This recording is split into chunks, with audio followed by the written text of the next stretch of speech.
Shit I like right here. Counter. What's going on, everybody? Do you guys need music equipment? Well, guess what? In my description box, there's a link to my Z-Zounds account. And at Z-Zounds, you guys can get all the equipment in my studio and more. And guess what? You don't have to have all the money up front. They can spread the payments out over 12 months. And they're not doing no background or no credit check.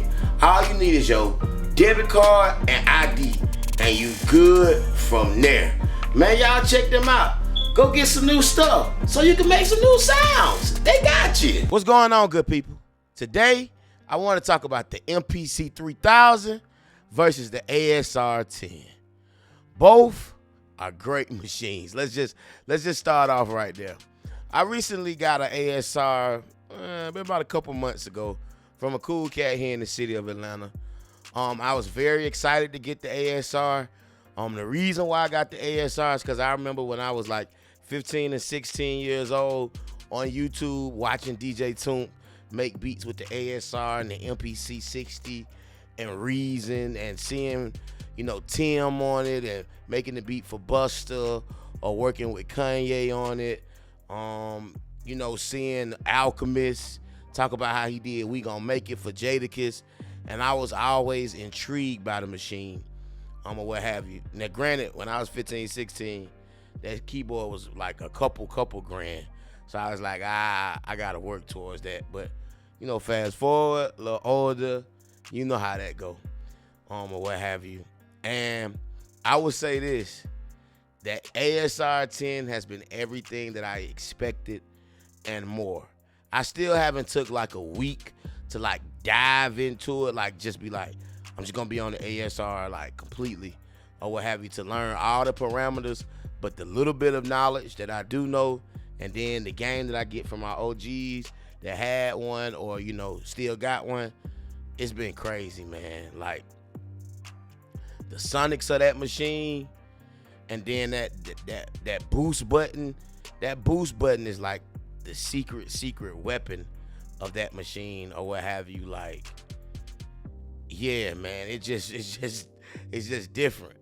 Now with the MPC 3000 and the ASR-10, the things that both of them do are, when you're sampling and you're chopping your samples, you can't see any waveforms. You only can see numbers. But like I always say, when sampling with numbers or whatever, you're really pushing your ear. Like your ear has to be your eyes, and you just become a better chopper.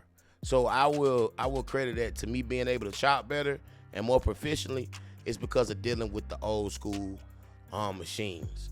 Now, where they start to like differ is that, for one, your approach with the ASR-10 is not gonna be your approach with the 3000. Okay, when you're dealing with the ASR is like a keyboard. You can sample notes into it, spread amongst the keys or what have you, and make a patch. Whereas in the MPC, you can sample notes and sounds to it, but in this one, you can't do like the key groups in a sense the way you do it on the newer MPCs. You can do 16 levels, which sometimes work, and you can chop and create and play with tones or what have you, but you don't get the full range as you do on the ASR. Like, if you've seen some of the recent videos, I sample bass sounds into it, strings and all that type of stuff, and I can actually make a patch, you know, and play chords or what have you, or play like melodies, and of course play bass lines. Like, that's one of the big driving things that I love with the ASR, is like me sampling in a bass or what have you, and then turning on the boost button and really taking that sound from woom to woom. My next thing that I'm gonna start doing is, I have like a Moog grandmother, so like making my own sounds and then recording those and sampling those into the ASR. So that's one of the, you know, different things about the two machines. The other one is with the MPC 3000, you have a crazy amount of tracks, whereas in the ASR, you only have 8 tracks. So basically, you have 8 tracks to do for sound, like put sound in the machine or samples or what have you, and you have those 8 tracks to make your beats with. Now, some people be like, oh damn, but what I like is it makes me be creative. Like I gotta really, really think, and be just different and come up with ways or what have you. Now, granted, I don't finish tracks with the ASR. Basically, what I use the ASR for is to, chop samples in or one hits, putting bass instruments in there, and percussion and drums. Now, you do have some instance when you've put like a lot of percussion there, you don't have that many sounds or what have you, but I basically just build a track and then just dump it into like Reason or Pro Tools, and then I can plug up like my keyboards and modules or use like VSTs and stuff and build music around it. But I basically use that ASR to get that dirtiness and that grit, or what have you. So that's another, yin to the yang between the two different devices. The third, I would have to say, and one of the most important things is the sonics. The MPC 3000, it hit real hard. Especially like, with the way you can record your samples and stuff in. But the ASR has this boost button that really like just thickens the sound. And then also too, everything that I put in the ASR, it sounds dirty and rugged and very like just gritty and crunchy.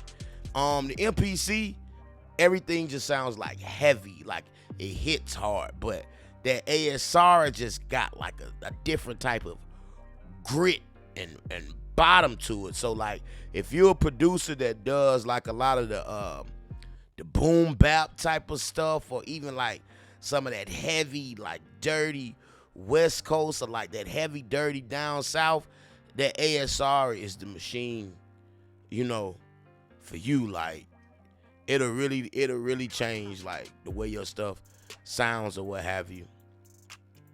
But like I say too, that 3000, it hits very, very hard. Everything sounds punchy and crispy, especially like your claps and your hats.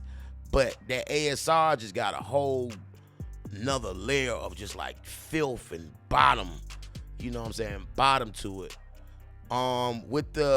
Another thing is with like your sequencing or what have you, the quantize feature and the timing feature, the MPC got that beat. I don't know everything about the ASR, but just from my couple months with it, like the quantize and stuff, like, it's kind of different. Like it got like a hop, which with that hop it adds character and all that. But I haven't found like where you can really go in there and like, change like the 1/16, the 132, holding down like the note repeat. I found where you can do like the tapping the tempo and stuff in there. But like when it comes to like kind of workflow and sequence, and timing correct, the MPC got that very, very, very hands down. The sequencer and the timing correct, you're gonna get that to a Kai all day. Now my next goal is to sync both of these devices together.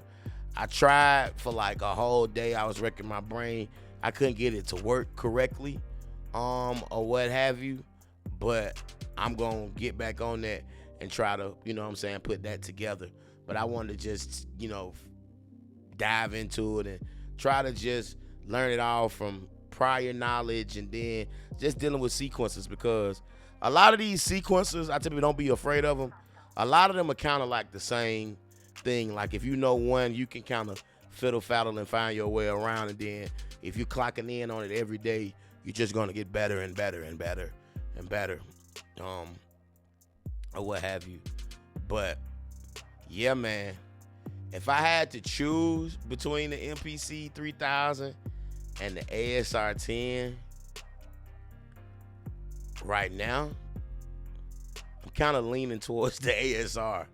I know that the tracks are limited, but it's just the sonics. And then when I'm on that machine, my approach is very different. Like because I'm able to sample, but I'm also able to, like take like little loops and little notes and like flip them around and make patches out of them and find like pockets to create chords and stuff like that. And then also being able to sample just sounds in there and actually play. Like, it gives you more versatility or what have you. But a Kai with the MPC 3000, that sequencer is very fluid. Very, very fluid. And then too, also when you have like a whole bunch of keyboards and devices like myself, you're able to control everything with that MPC 3000 opposed to really in the ASR, you're just working directly in that machine.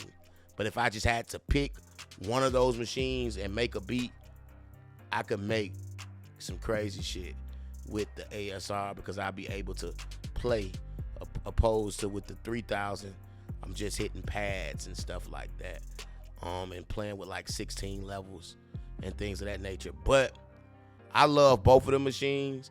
I know once I finally figure out the sync and get them together, I know that's gonna be a deadly combo or what have you, and I'm very excited. But I just wanted to come and talk to you guys very quickly about it because I know you guys see like, oh, now he got an ASR, so I wanted to, give you my mind on using the machine and what I like about it. And the best is yet to come. I'm gonna keep playing with it, keep learning in it, keep diving in it, and the beats are only gonna get better. Yeah, man. If you like the content that you've seen today, please like, comment, and subscribe, and tell a friend to tell another friend. And check out the website because I always need you guys' support. But check out the website at www.georgiamusclemusic.com. Book some one-on-ones, get some sounds, get some merch, and just support the channel. And I would greatly appreciate it. All right, I see y'all. Shit, I like right here. Georgia Muscle. Count 'em.